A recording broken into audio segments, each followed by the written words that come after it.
दोस्तों, मेरा नाम है कुणाल और स्वागत है आपका मेरे चैनल कुणाल जब ब्लॉग्स पे। तो दोस्तों, आज जो है मैया की खष्टी की पूजा है और रात में जो है माता रानी की डोली उठेगी और कलश भी जो है उठती थी, सब साल उठती थी, लेकिन अभी 2-3 साल से जो है अभी कोरोना जिस साल आया था उस साल से जो है नहीं उठ रही है। तो अब देखिए अगले साल हो सकता है उठेगी या फिर नहीं भी उठ सकती है। तो लेकिन शाम में जो है डोली हर बार उठती है, इस बार भी उठेगी। शाम में मैया की डोली उठेगी और फिलहाल मैं और देखिए सिद्धार्थ भी तैयार हो गया, मैं भी तैयार हो गया हूँ। अभी फिलहाल जा रहे हैं मैया को प्रसादी देने के लिए और आज शाम में मैं पूरा दिखाऊंगा। माता रानी की डोली उठेगी, पूरा आज हमारे गाँव में घुमाया जाएगा तो आपको वो दिखाऊंगा। तो चलिए फिलहाल मंदिर से। दोस्तों, कल जो है सप्तमी की पूजा है और आप लोगों को तो पता ही होगा जो कल के दिन जो है माता रानी की पट खुलती है। तो कल का भी ब्लॉग मैं पूरा बनाऊंगा शुरू से अंत तक।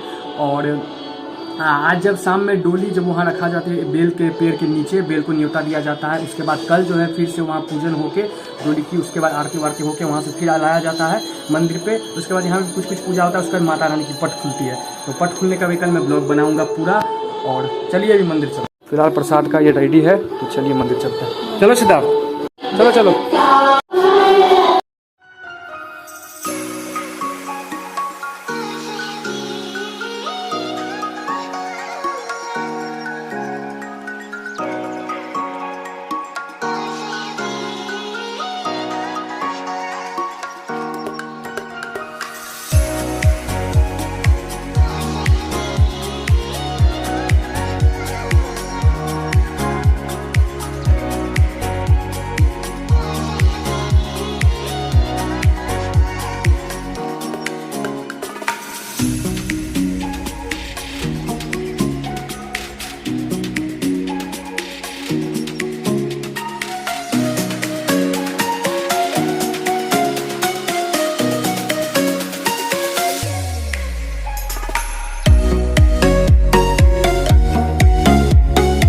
दोस्तों, अब जो है 1 बजने वाले हैं, 12:54 हो रहा है और अभी जो है आरती स्टार्ट होने वाली है। तो चलिए मंदिर पे आरती देखिए आप लोग।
दोस्तों, अभी जो है शाम के 5:15 हो रहे हैं और अब जो है थोड़ी देर के बाद 6 बजे तक मैया की डोली उठेगी। और फिलहाल हम लोग भी जा रहे हैं, मैं और सिद्धार्थ जा रहे हैं और मैया को भी चंदा दे देते हैं और चंदा भी देना था आज। तो चलिए अभी फिलहाल मंदिर पे चलते हैं।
तो दोस्तों फिलहाल जो है अभी हम लोगों के प्रसाद के रूप में ये गमछा दिया जा रहा है। जितने भी कार्यकर्ता हैं हमारे मैया को जो सेवा करते हैं उन सभी को दिया जाता है। तो चलिए आप लोग देखिए।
तो फिलहाल दोस्तों अभी मैया की डोली की पूजा हो रही है। उसके बाद जो है डोली को उठा के पूरा घुमाया जाएगा गांव में। तो आप लोग देखिए पूजा।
तो दोस्तों अब जो है डोली जो है पूरा घूमने के बाद अब जो है बेल के गाछ के नीचे जो है रखा गया है और उसके बाद जो है अब थोड़ी देर के यहाँ पे पूजन होगा डोली का। उसके बाद जो है आज बेल के गाछ पे चढ़ा जाता है। उसके बाद वहाँ पे बेल को आज न्योता दिया जाता है। अब पूरी रात जो है डोली यहीं रहती है। उसके बाद कल सुबह में सप्तमी दिन डोली को फिर मंदिर पे लाया जाता है और उसके बाद वहाँ फिर डोली का पूजन होता है, आरती होता है। उसके बाद जो है माता रानी की पट खुलती है।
अब जो है 11 बजने वाले हैं रात के और अब आज सब कुछ हो गया, आप लोगों ने देखा ही है। और कल जो है मैया की सप्तमी की पूजा है, सप्तमी की पूजा होगी, मैया की पट खुलेगी, तो मैं कल का ये पूरा ब्लॉग बनाऊंगा। और आज डोली उठी और बेल नोती हुई बेल गाछ में आ जाके बेल को न्योता दिया जाता है कल के लिए, और वहाँ पे डोली को रखा जाता है पूरी रात। और उसके बाद फिर डोली जो है माता रानी की सुबह उठ जाती है और उसके बाद फिर मंदिर पे आती है, तभी कुछ फिर पूजा होती है, उसके बाद माता रानी की पट खुलेगी, फिर आरती होगी। तो कल मिलते हैं एक नए ब्लॉग के साथ, तब तक के लिए जय हिंद, जय भारत, बाय।